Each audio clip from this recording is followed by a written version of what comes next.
Hello dear student, तो NEET UG के नए चैनल में आपका बहुत बहुत स्वागत है। हम केमिस्ट्री को 3 पार्ट में डिवाइड करके पढ़ेंगे, ऑर्गेनिक, इनऑर्गेनिक और फिजिकल। तो सबसे पहले हम सिलेबस डिस्कशन करेंगे, क्योंकि सिलेबस वेरी इंपॉर्टेंट होता है। सिलेबस ओरिएंटेड पढ़ने से ही आपका सिलेक्शन होगा। सब कुछ पढ़ लेना इंपॉर्टेंट नहीं है, जो आपके सिलेबस में वो पढ़ना इंपॉर्टेंट है, और उसी के ओरिएंटेड हमें साल भर तैयारी करनी है कि सिलेबस में क्या क्या है और जो रिएक्शन दे रखी है और क्या क्या दे रखा है। सिलेबस का सब पार्ट भी हमें पता होना चाहिए कि ये सिलेबस में है या नहीं है। मेन टॉपिक तो आपको पता होना ही चाहिए कि ये टॉपिक हमारे है या नहीं है। उसका सब पार्ट, उसमें क्या क्या है, रिएक्शन मैकेनिज्म उसमें है या नहीं है, क्या क्या उसके अंडर आता है। तो पूरा ऑर्गेनिक केमिस्ट्री का हम सिलेबस डिस्कस कर लेते हैं। तो जो भी स्टूडेंट नीट 2026 और 27 को टारगेट कर रहे हैं वो हमारे चैनल से जुड़े और सिलेबस को देखते हैं। सबसे पहले आपके ऑर्गेनिक केमिस्ट्री यूनिट 13 से शुरू होती है। तो इसमें क्या है, आपका purification and characterisation of organic compounds. इसमें क्या आता है, इसमें आता है आपका एक तो प्यूरिफिकेशन, ठीक है। इसमें आता है प्यूरिफिकेशन में क्या क्या आता है, crystallisation, sublimation, distillation, differential extraction, chromatography. Chromatography में क्या क्या आता है, प्रिंसिपल और एप्लीकेशन है आपके। ओके, फिर आता है आपका क्वालिटेटिव एनालिसिस। इसमें आता है detection of nitrogen, sulphur, phosphorus and halogen. तो आपको बिल्कुल सिलेबस ओरिएंटेड पढ़ना है कि आपके क्रोमेटोग्राफी में क्या है, इसका प्रिंसिपल और इसके एप्लीकेशन है। तो इसकी ज्यादा डिटेल में नहीं जाना है, जो सिलेबस में दे रखा है हमें वही करना है। फिर क्वांटिटेटिव एनालिसिस में आपके, इसमें आपके बेसिक है, बेसिक प्रिंसिपल ओनली, जिसमें आता है estimation of carbon, hydrogen, nitrogen, halogen, sulphur and phosphorus. Okay, फिर calculation of empirical and molecular formula. Empirical formula क्या होता है, मॉलिक्यूलर फॉर्मूला क्या होता है, इनकी हमें कैलकुलेशन करनी है। Numerical problems in organic quantitative analysis. तो जो भी एम्पेरिकल फॉर्मूला है, मॉलिक्यूलर फॉर्मूला है, उनसे संबंधित न्यूमेरिकल है। तो हमें न्यूमेरिकल पे यहाँ पर ध्यान देना। सिलेबस से यही चीज मेन पता चलती है कि आपको एम्पेरिकल फॉर्मूला, मॉलिक्यूलर फॉर्मूला है, तो इसमें क्या है, न्यूमेरिकल बेस्ड प्रॉब्लम आपको पूछी जाएगी मेनली। ओके, फिर आपकी आती है, ये एक यूनिट कंप्लीट होती है आपकी ऑर्गेनिक केमिस्ट्री की यूनिट 13। यूनिट 14 में क्या है, some basic principles of organic chemistry. इसमें आता है आपके tetravalency of carbon, shapes of simple molecules. जैसे कौन सी शेप है, जैसे टेट्राहाइड्रल शेप है या फिर स्क्वायरल पिरामिडल है, ये कौन कौन सी शेप होती है, कौन कौन सा हाइब्रिडाइजेशन होता है, उससे कैसे डिसाइड होता है, ये सब हम सिलेबस में पढ़ेंगे। लेकिन अभी सिर्फ सिलेबस देख रहे हैं कि tetravalency of carbon, shapes of simple molecule. जो भी सिंपल कॉम्प्लेक्स मॉलिक्यूल नहीं पढ़ना है अभी यहाँ हमें। सिलेबस से यही पता चलता है कि आप कॉम्प्लेक्स मॉलिक्यूल की भी अगर शेप देखें तो उसमें आप टाइम वेस्टिंग कर रहे हो, क्योंकि हमें क्या दे रखा है सिलेबस में, only shapes of simple molecules. Okay, hybridisation, अब इसमें आपके एस और पी है, डी एफ आपके नहीं है। Okay, classification of organic compound based on functional group. Functional group के बेस पर आपको ऑर्गेनिक कंपाउंड्स का क्लासिफिकेशन करना है, वो हम जब पढ़ेंगे पूरा कितने फंक्शनल ग्रुप होते हैं, किन किन की क्या रिएक्टिविटी होती है, क्या है, वो सब पढ़ेंगे। And Dooj containing halogen, oxygen, nitrogen, sulphur, homologous series. इसमें आती है आइसोमेरिज्म। आइसोमेरिज्म आपके पूरा है स्ट्रक्चरल और स्टीरियो आइसोमेरिज्म। तो इसमें सारा आ जाता है। स्ट्रक्चरल में आपके chain isomerism, position isomerism, tautomerism, metamerism, ये सारे आ जाते हैं, रिंग चेन। और आपके स्टीरियो आइसोमेरिज्म में आपका ज्योमेट्रिकल, ऑप्टिकल और कॉन्फॉर्मेशनल जो भी आता है वो सारा आ जाता है। तो आइसोमेरिज्म पूरा है आपके सिलेबस में।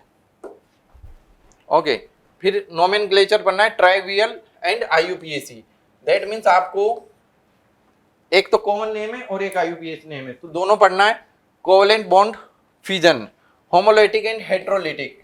ये बॉन्ड फिजन पढ़ना है, होमोलिटिक और हेट्रोलिटिक।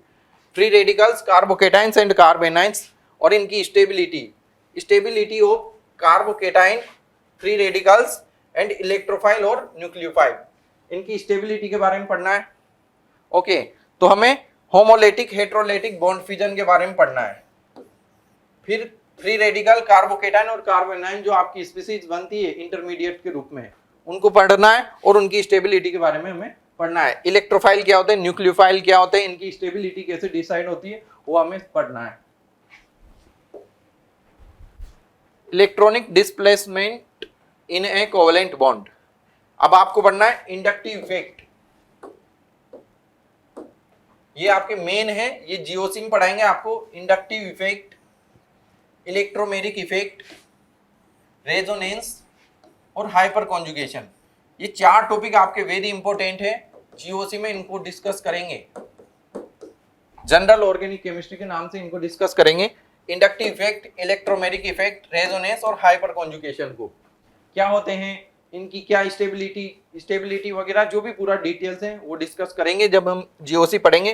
फिर common types of organic reactions, अब आपके चार रिएक्शन, 4 फिनोमेना तो ये है आपके, और 4 तरह की आपके रिएक्शन है। कौन कौन सी? Substitution, addition, elimination and rearrangement.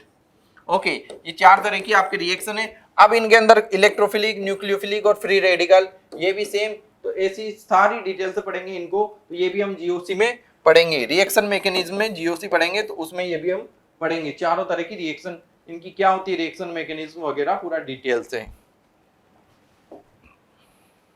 फिर आपके नेक्स्ट यूनिट है यूनिट 15 हाइड्रोकार्बन। हाइड्रोकार्बन में आपके एल्केन, एल्काइन और एरोमेटिक हाइड्रोकार्बन है, जिसमें बेंजीन और बेंजीन से रिलेटेड जैसे नेप्थिलीन है, एंथ्रासीन है, उनकी स्टडी करना है। ठीक है, तो इसमें क्या क्या है आपके क्लासिफिकेशन, आइसोमेरिज्म, आईयूपीएसी नाम। अब आपको क्या करना है, क्लासिफिकेशन करना है हाइड्रोकार्बन का। अब आइसोमेरिज्म, तो जहां हम आइसोमेरिज्म पढ़ेंगे इनकी भी आइसोमेरिज्म पढ़ लेंगे। जहां हम आईयूपीएसी नोमेनक्लेचर पढ़ेंगे वहां हाइड्रोकार्बन का आईयूपीएसी नोमेनक्लेचर आ जाएगा। ठीक है, जनरल मेथड ऑफ प्रिपरेशन, कैसे इनको बनाएं, एल्केन, एल्कीन, एल्काइन को कैसे बनाया जाता है, कौन कौन से मेथड होते हैं। जैसे एल्केन के लिए सबसे फेमस रिएक्शन वुड्स रिएक्शन होती है, तो कैसे होती है, क्या मैकेनिज्म है, वो सब इसमें डिस्कस करेंगे। इनकी प्रॉपर्टीज, जैसे एल्केन है तो ये क्या है, सॉलिड है, लिक्विड है, गैस है, कैसी प्रॉपर्टी शो करता है, ये कैसी प्रॉपर्टी शो करता है, तो वो इसमें पढ़ेंगे। और इनकी रिएक्शंस पढ़ेंगे, कौन सी ये रिएक्शन शो करते हैं, जैसे फ्री रेडिकल है, NSR है, ESR है, जो भी ये शो करते हैं वो इसमें पढ़ेंगे। तो एक एक करके देखते हैं सिलेबस में क्या है। आपके एल्केन्स में कॉन्फॉर्मेशंस, सोहर्स एंड न्यूमैन, जहां हम आइसोमेरिज्म पढ़ेंगे वहां कॉन्फॉर्मेशनल आइसोमेरिज्म में ये आपका हो जाएगा। ओके, फिर प्रोजेक्शन ऑफ इथेन, ये भी इसमें आ जाएगा। फिर mechanism of halogenation of alkane, alkane पे हेलोजिनेशन करवाने की क्या मैकेनिज्म है वो इसमें आपको एल्केन में डिस्कस करनी है। फिर एल्किल में geometrical isomerism, mechanism of electrophilic addition.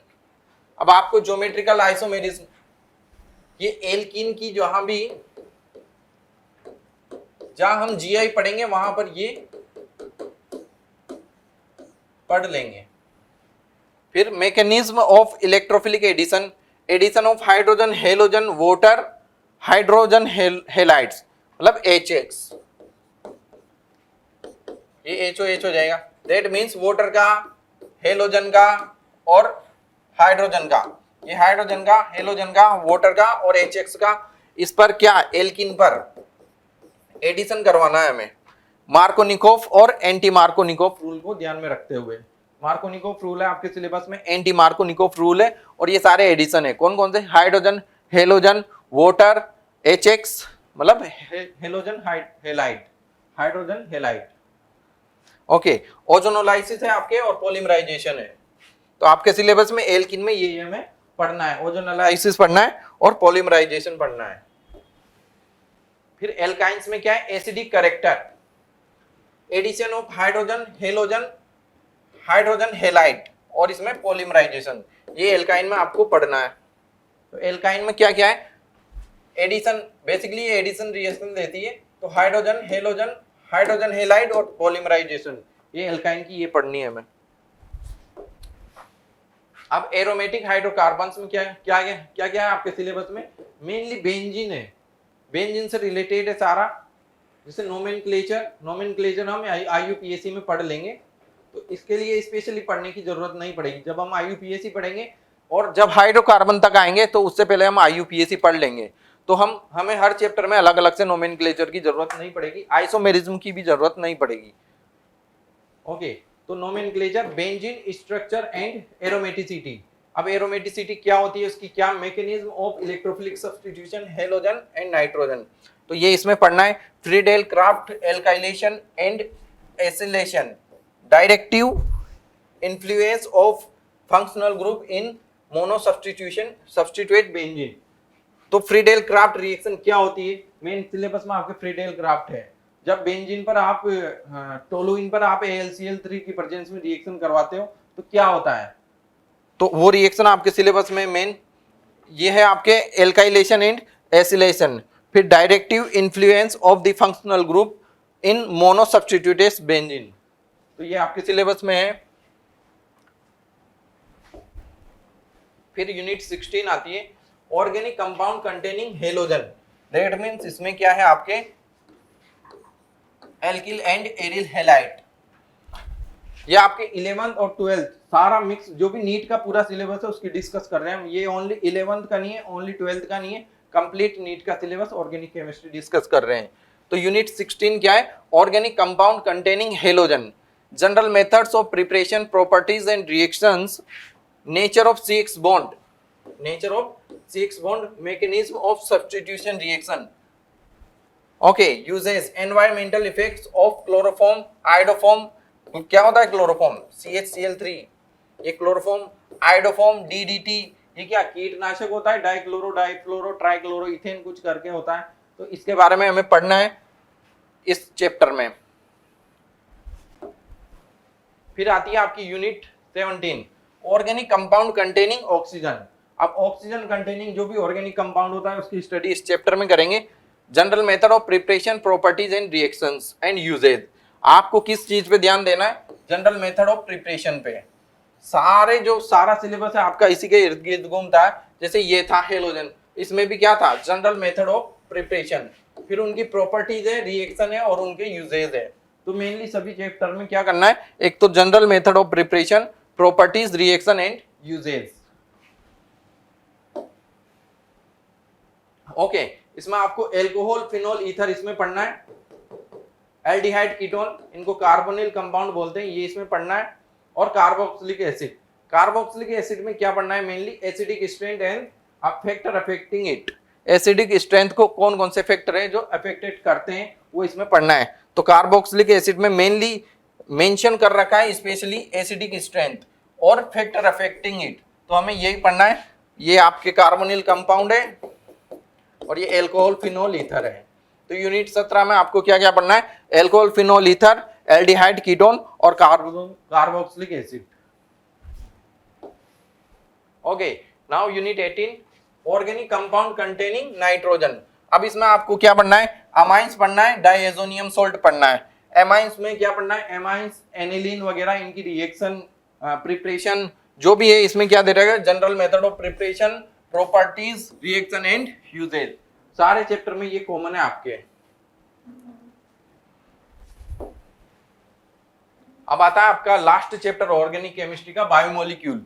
Biomolecule में आपके कार्बोहाइड्रेट, इसमें आपको ग्लूकोज, फ्रक्टोज, मेनोज, सुक्रोज जो भी है कार्बोहाइड्रेट उनकी स्टडी करना है। Proteins, vitamins, nucleic acid, nucleic acid तो आप जानते हो DNA RNA की इसमें हमें स्टडी करना है, और हार्मोन्स, तो ये इसमें हमें चैप्टर 19 में इसकी स्टडी करना है।